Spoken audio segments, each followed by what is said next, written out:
Welcome to Asian English News Bulletin. This is Tanzim Tabassum with our top stories of the day.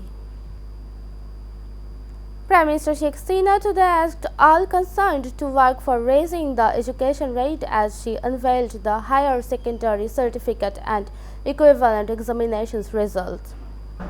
She released the HSC and equivalent examinations results of 11 education boards, pressing a button at her office here this morning.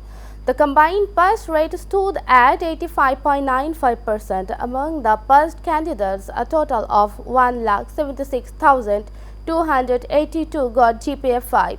The Prime Minister extended her wholehearted gratitude to the Education Ministry and other concerned for holding the examinations and publishing the results timely.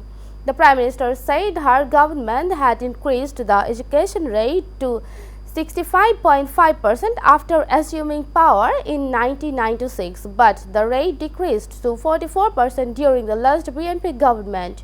She also asked the students to be more attentive to study and said all concerned should pay attention to this end. Prime Minister Sheikh Hasina today said her government is tirelessly working to implement the Sustainable Development Goals. The Prime Minister said this when visiting Queen of Belgium and UN SDG advocate Mathilde Marie Christian paid a courtesy call on her at her office here.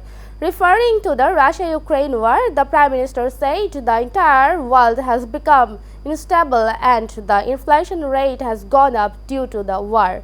The visiting Queen highly praised the Prime Minister for tremendous development in Bangladesh's various sectors, particularly in women empowerment, development of women and children, and female education. 17 militants and 3 KNF members were arrested in the RAB operation at Remakri Bridge area of Thanchi Upazila, a remote area of Bandarban. A large number of weapons and ammunition were recovered. Out of the 20 people arrested, 17 belongs to the new militant organization Jamatul Ansar fil Hindal Sharqiya and the rest are members of the mountain separatist organization Kuki China National Front KNF.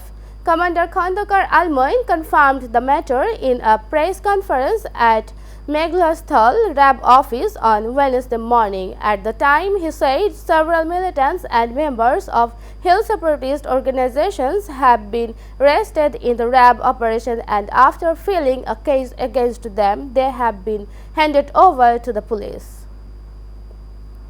The High Court today granted regular bail to BNP Secretary General Mirza Fakhrul Islam Alamgir and its standing committee member Mirza Abbas, who were released from jail on January 9 after the appellate division upheld their interim bail. The High Court bench of MD Salim and Justice MD Riazuddin Khan on January 4 granted 6-month bail to Fakhrul and Abbas on humanitarian grounds as they had been suffering from various old age complications. The court also asked the government to explain in 4 weeks why the 2 senior leaders should not be granted bail. The named benches regularized their bail after disposing of their bail petition on Wednesday. Now news from abroad.